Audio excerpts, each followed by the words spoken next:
আসসালামু আলাইকুম, welcome back to school of English by Mushfika. তোমরা এর আগের লেসনে মোডাল ভার্ব সম্পর্কে জেনেছো। মোডাল ভার্বগুলো কি? Can, could, may, might, shall, should, will, would, have to, has to, need, ought two.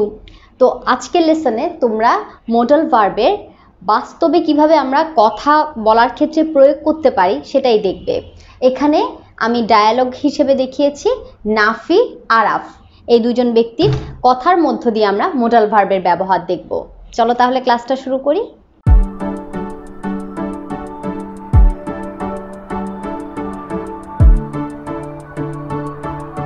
Modal ভার্বে আমাদের ভার্বের বেস ফর্মটা ব্যবহার করতে হয়। যেমন ডু, ডু হলো ডু, ডিড, ডান, তাহলে আমরা এখানে ডু ব্যবহার করব। তো এখানে দেখো নাফি বলছে could you do your homework. Nafi আরাফকে জিজ্ঞাসা করছে তুমি কি তোমার হোমওয়ার্ক করতে পেরেছিলে? Could you do your homework. এখানে could you do your homework না বলে আরেকটা বাক্য বলা যায় could you complete your homework. তুমি কি তোমার হোমওয়ার্ক কমপ্লিট করতে পেরেছিলে বা শেষ করতে পেরেছিলে? আরাফ উত্তর দিল নো আই কুড নট। না আমি পারিনি। No I could not. আমি বলেছি ক্যান, কুড, পারা না পারা অর্থে আমরা ক্যান, কুডের ব্যবহার করতে পারি প্রশ্ন করার সময়। তাহলে কুড ইউ ডু, আর যখন আনসার দিচ্ছি না পারিনি I could not. I was really busy. আমি সত্যিই ব্যস্ত ছিলাম। আমি পারিনি কারণ আমি সত্যিই ব্যস্ত ছিলাম। I was really busy. তাহলে আই ওয়াজ বিজি এখানে কি বোঝাচ্ছে? আমি ব্যস্ত ছিলাম। এখানে আমার অবস্থাটা বোঝাচ্ছে কেমন ছিলাম, ব্যস্ত ছিলাম। আই ওয়াজ রিয়েলি বিজি, এটা past indefinite tense. Okay, I was really busy. এখন নাফি বলছে you must know how to manage your time. তোমার অবশ্যই জানতে হবে। এই যে মাস্ট এখানে আমাদের মোডাল ভার্ব। এখানে আমরা পেয়েছি কুড, এখানে কুড, এখানে must.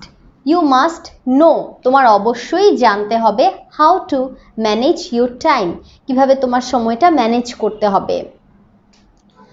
Did you return Rafi's story book. এরপর নাফি বলল তুমি কি রাফির গল্পের বইটা ফেরত দিয়েছিলে? Did you return Rafi's story book. দেখো ডিড দিয়ে প্রশ্ন করা হয়েছে, এটা কোনো মোডাল ভার্ব না, এটা পাস্ট ইনডেফিনিট টেন্সে আমরা যখন প্রশ্ন করি তখন ডিড দিয়ে বাক্য তৈরি করি।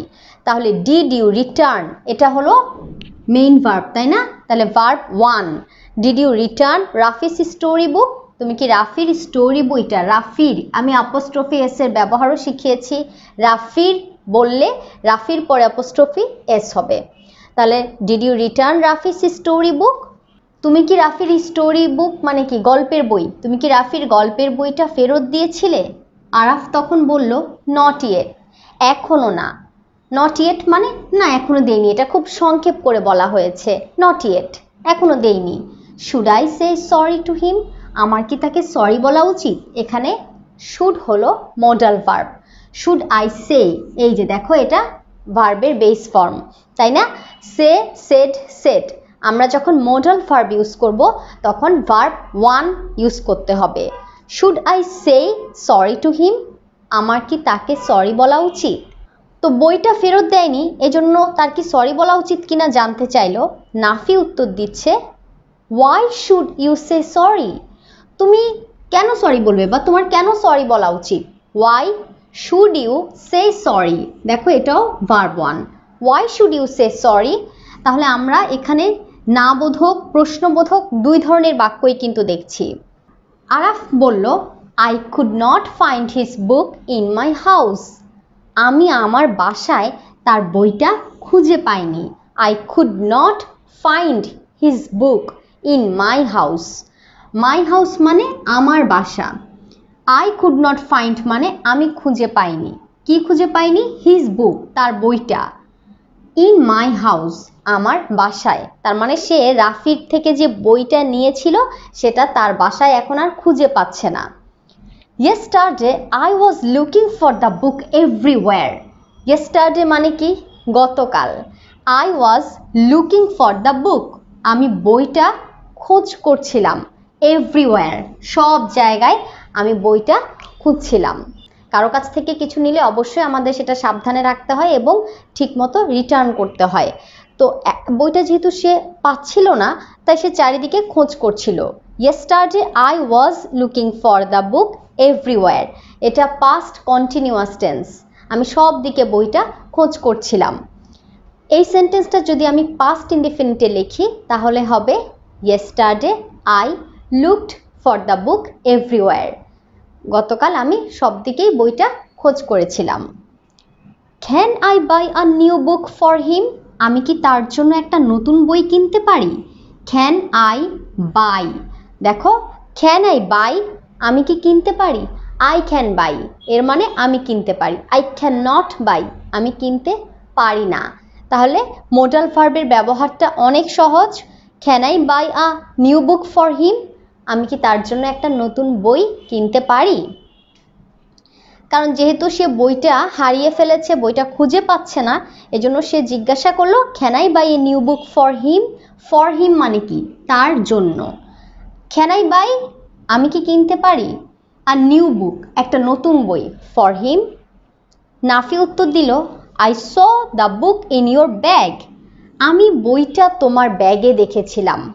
অনেকে জানো না দা কোথায় ব্যবহার করতে হয়। এখানে যে বইটার কথা বলা হচ্ছে সেটা নিয়েই নাফি কথা বলছে। I saw the book আমি বইটা দেখেছিলাম। নির্দিষ্ট করে কিছু বললে তখন আমরা দা ব্যবহার করতে পারি। I saw the book in your bag আমি তোমার ব্যাগে বইটা দেখেছিলাম। You can check your bag এখানে আরেকটা modal verb। You can check your bag তুমি তোমার ব্যাগটা চেক করতে পারো। আমরা অনেক সময় আরেকবার দেখি যে আছে কিনা জিনিসটা, এই জন্য বলছে You can check your bag তুমি তোমার ব্যাগ চেক করতে পারো। আরাফ তখন উত্তর দিল Yes, thanks for reminding me আমাকে মনে করিয়ে দেওয়ার জন্য ধন্যবাদ। for এর সাথে ভার্বের পর ing হবে। প্রেপোজিশন বাই, for এগুলোর পরে ভার্বের সাথে ing হয়। Thanks for reminding me. Remember অর্থ কোনো কিছু নিজে মনে করা, স্মরণ করা, রিমেম্বার। আর রিমাইন্ডিং মানে অন্যকে স্মরণ করিয়ে দেয়া, অন্যকে মনে করিয়ে দেয়া। তাহলে থ্যাঙ্কস ফর রিমাইন্ডিং মি আমাকে মনে করিয়ে দেওয়ার জন্য ধন্যবাদ। তার মানে সে যে তার ব্যাগে রেখেছে সে ভুলে গিয়েছিল। I will return the book tomorrow. আমি আগামীকাল বইটা ফেরত দিব। তাহলে রিটার্ন মানে ফেরত দেয়া। I will return will কিন্তু একটা মডাল হিসেবেও ব্যবহার করা হয়। will এই ওয়ার্ডটা আমরা ভবিষ্যতে কোনো কাজ করব এটা বোঝাতে ব্যবহার করি। I will return the book tomorrow আমি আগামীকাল বইটি ফেরত দিব। tomorrow হলো আগামীকাল। তাহলে I will return মানে আমি ফেরত দিব the book বইটি tomorrow আগামীকাল। Will you go with me তুমি কি আমার সাথে যাবে? এখানে আরাফ আবার নাফিকে জিজ্ঞাসা করছে তুমি কি আমার সাথে যাবে? Will you go with me? দেখো, যখন প্রশ্ন করছি আমরা তখন মোডালগুলো সামনে চলে আসছে, তাই না? Will you go with me তুমি কি আমার সাথে যাবে? যদি বলি তুমি আমার সাথে যাবে, you will go with me তুমি আমার সাথে যাবে না, you will not go with me। তাহলে এখানে প্রশ্ন করা হয়েছে এই জন্য will you go with me। এখন নাফি উত্তর দিচ্ছে I am afraid I will not be able to go with you। আবার দেখো I am afraid I will not be able to go with you। এখানেও আমরা একটা মডেল পেয়েছি। তাহলে I am afraid কেন বলা হয়েছে? যখন আমরা কোনো কিছু না পারার জন্য সরি বলি, সরির পরিবর্তে আমরা বলতে পারি I am afraid। তাহলে I'm afraid I will not be able আমি সক্ষম হব না বা আমি পারবো না তোমার সাথে যেতে, to go with you। I cannot go আমি যেতে পারি না, I could not go আমি যেতে পারিনি, I will not be able to go আমি যেতে পারবো না। ভবিষ্যতে পারবো না বুঝালে আমরা will not be able বলবো। I will not be able to go with you আমি তোমার সাথে যেতে পারবো না। এজন্য সে সরি পরিবর্তে I am afraid বলেছে। এখন আমরা সেন্টেন্সগুলো আবার পড়ব, তোমরা অবশ্যই আমার সাথে আরেকবার প্র্যাকটিস করো। Could you do your homework? No, I could not. I was really busy. You must know how to manage your time. Did you return Rafi's storybook? Not yet. Should I say sorry to him?